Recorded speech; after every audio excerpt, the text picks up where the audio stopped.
Hello, welcome to the Address of Fear. If you love horror stories, don't forget to subscribe to our channel. If you're ready, let's get started.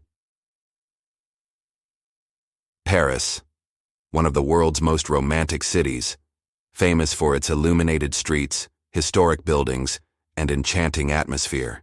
But the true face of Paris was hidden deep beneath the ground. Beneath the city stretched a 300-kilometer-long burial city, the Catacombs. In the 18th century, when the cemeteries overflowed, the dead were moved here. But it wasn't only the corpses that were buried in these grounds. Urban legends were buried here too. Tourists were allowed to roam only on designated paths, and guides kept them within safe zones. However, deep within Paris, there were forbidden tunnels, passages that weren't even marked on maps, lost adventurers, explorers who never returned. And on a cold autumn night in 2009, the police were reluctantly forced to enter these forbidden areas. That night, the Paris Police Department received a strange report. A man living in an old building had reported unusual noises coming from his basement at night. Sounds like nails tapping on stone, muffled whispers from deep within, and the metallic creaking of something beneath the earth. At first, the complaint was not taken seriously. However, within a few weeks, other tenants in the same building began reporting similar disturbances. Some had seen someone coming up from the basement in the dead of night, but no one was ever found. Finally, the police decided to investigate the scene. A 3-person team descended to the building's lowest level. In the abandoned basement, aside from dust-covered old belongings, there seemed to be nothing unusual. But in one corner, behind a damp, discolored stone wall, something caught their eye. There was a hole in the wall, looking as though it had been recently opened. Upon closer inspection, it was clear that the stones had been removed haphazardly. Someone or something had opened this passage, linking the basement to the catacombs. One of the officers extended a flashlight. The tunnel inside was pitch black. The heavy scent of decay in the air made it feel as though they were standing inside a grave. Something was on the walls. At first it looked like mold, but upon closer examination, these were claw marks, deep, almost human-like scratches. But some appeared to have been made not by fingertips, but by something more like claws. One of the officers tried to make contact with headquarters via the radio. There's an abandoned passage here, probably an old escape tunnel. We're going in. But at that moment, a crackling voice came through the radio, freezing them all in place. Is anyone there? Get out. Get out now. The connection was cut off. One of them hesitated. Maybe we should stop here. But the other 2 insisted on continuing. It could just be a group of homeless people or some illegal diggers. And if something truly dangerous was down there, it needed to be reported. Unable to withstand the pressure, the officer took a deep breath and stepped into the tunnel. The moment they stepped inside, the air grew cold. Literally, their breaths began to fog up. It felt as though the temperature underground had dropped to freezing point in an instant. As they advanced through the tunnel, bones became more visible on the walls. Skull fragments, leg bones, skeleton parts randomly piled up. This endless corridor was completely covered in death. But one of them noticed something. The bones here were old, but there were newer skeletons mixed in, as if added later. Whiter, fresher. At that moment, one of them suddenly stopped. His eyes widened. He was panting. Someone's breathing. The others didn't understand. What do you mean? Here. Someone is breathing. And at that moment, a deep, wheezing breath could be heard from within the wall. It was intermittent, muffled, and very close. The trio drew their weapons and moved closer to the wall. They were trying to pinpoint where the sound was coming from. They took another step. And then, the sound stopped. Suddenly, everything was engulfed in a deathly silence. Frozen in place, the team focused on the wall. It felt as if a pair of eyes was watching them from the darkness at that exact point. But the greatest fear came when they turned their heads. They turned back toward the tunnel they had come from, and noticed the footprints on the ground, their own footprints. But something was wrong. There were only 3 pairs of footprints leading forward, but there were 4 pairs of prints leading backward. We need to get out of here now, one of them whispered. But as they stepped forward, a muffled laugh echoed from inside. A deep, resonating laugh. And after that, the only sound from the darkness was the noise of nails scratching against the stones. As the police team advanced through the narrow, moldy tunnel, their conversations ceased. Each one of them felt a strange unease growing within them as they stepped further into this suffocating dark world. The air was heavy, oppressive, and stifling.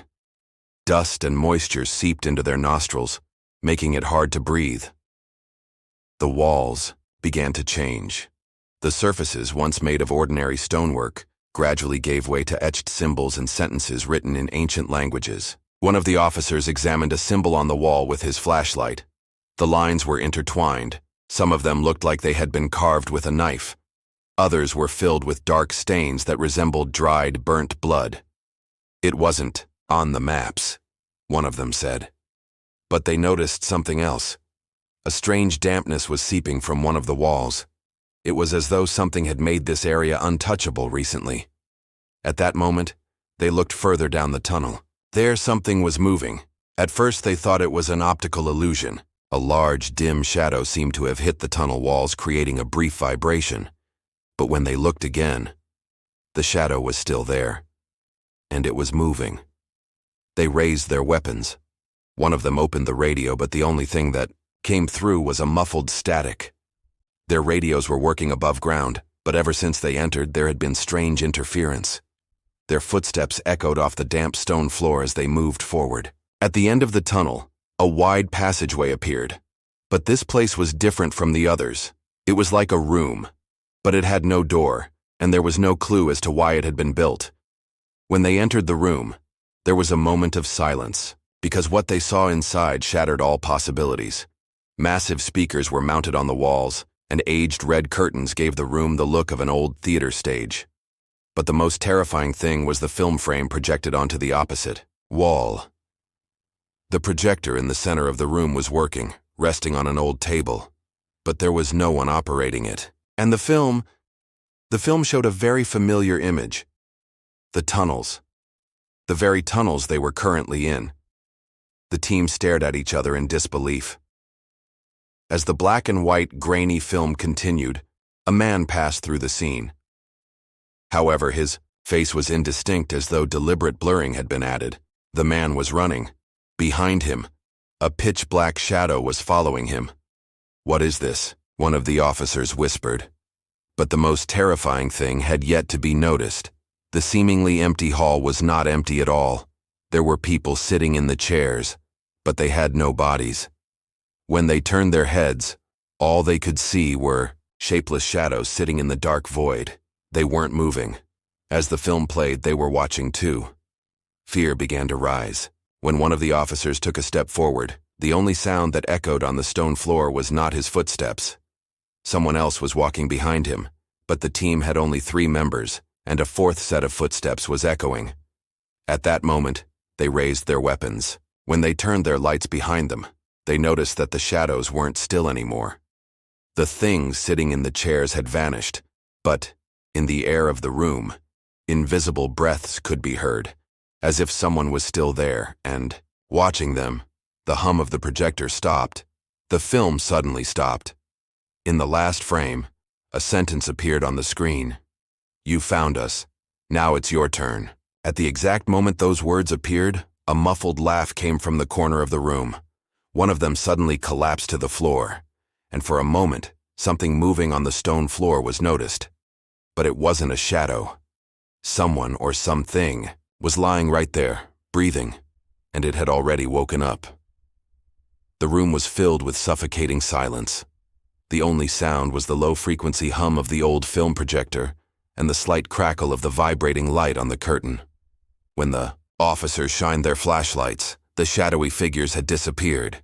But had they really disappeared? One of the officers approached a chair in the front row and touched its surface. The fabric was still warm and slightly damp. "It's as if someone was just sitting here," he whispered. One of them tried to turn the radio on again, but there was still nothing but a crackling, muffled noise. The others touched different chairs. One was slightly sunken, another worn down as if someone had scratched it with their nails. But the most terrifying thing was the faint sound of breath lingering in the air. Someone had been here, but they weren't visible. Their eyes turned back to the film the projector was playing, an old, broken black and white recording, and in it, there was a man. He was running in a narrow, claustrophobic tunnel, panicking. The camera was following him from behind. The man's breath was irregular, his chest rising and falling, his face contorted in fear. One of the officers, biting his lip, continued watching the scene. The film had begun to feel unsettlingly familiar. "This," one of them whispered, because the tunnel in the film was exactly where they were now. The slopes in the ceiling, the cracks in the stones, the scratched ancient symbols. It was the same. But the most terrifying detail hadn't come yet. As the man reached the curve of the tunnel, something moved behind him. At first, it only looked like a shadow, but within a few seconds it began to change shape. Thin, long fingers, a twisted, abnormally long neck, and a body with no face. One of the officers involuntarily pulled back, aiming his weapon at the film screen. His subconscious knew that what he was seeing couldn't be real, but his body's reaction was different. The final scene of the film changed rapidly. The man fell to the ground. The shadows surrounded him. The darkness slowly consumed his body. And finally, the film ended. In the corner of the screen, an old flickering text appeared. "You found us. Now it's your turn." At that moment, the sound of the projector suddenly stopped. The film vanished. The lights went out. The entire room was plunged into complete darkness. Only a deep silence remained. But this silence didn't last long. Because at that moment, a breath was heard. But it didn't belong to any of the officers. It was close. Very close. Right behind their necks. One of the officers panicked and tried to turn on his flashlight. But the light flickered as it worked. The other raised his weapon but had no idea which direction to point it in, because the sounds were coming from everywhere. First, a small whisper. Then, a stronger rasp. And finally, a laugh echoing right next to their ears. In a sudden reflex, they turned around and turned on their lights. But the room was empty. The chairs, the stage in front of the curtain, the speakers on the wall, everything was in its place. There was just one thing missing. Had it gone? Or was it still there? And was it still watching them? One of them quickly turned back to the tunnel. The others, panicked, followed him. They had to get out of here as soon as possible. But when they reached the tunnel, they noticed something. The path they had come from was gone. The stone arch they had passed through, the cracks in the wall they had seen before entering. All of it had changed. It was as if it had never existed. This was no longer the tunnel they knew, and there was no way out. The room was enveloped in deathly silence. No sound was heard, except for the faint static coming from the radio. One of the officers, trembling, turned off the projector. The old film machine was suddenly drowned in silence, but the oppressive atmosphere in the room remained unchanged. Someone had been here, and they were still here. Under the dim light of the desk lamps, the room began to reveal its details slowly. Someone, or something, had lived here. In the left corner, half-drunk wine bottle rested on the table. On a small, side table, a candle awaited to be lit, its wax still wet. An uncovered old bed looked as though it had been recently used. One of the officers held his breath, feeling a suppressed chill. This wasn't a shelter. It was a living space. And if someone was living here, where were they now?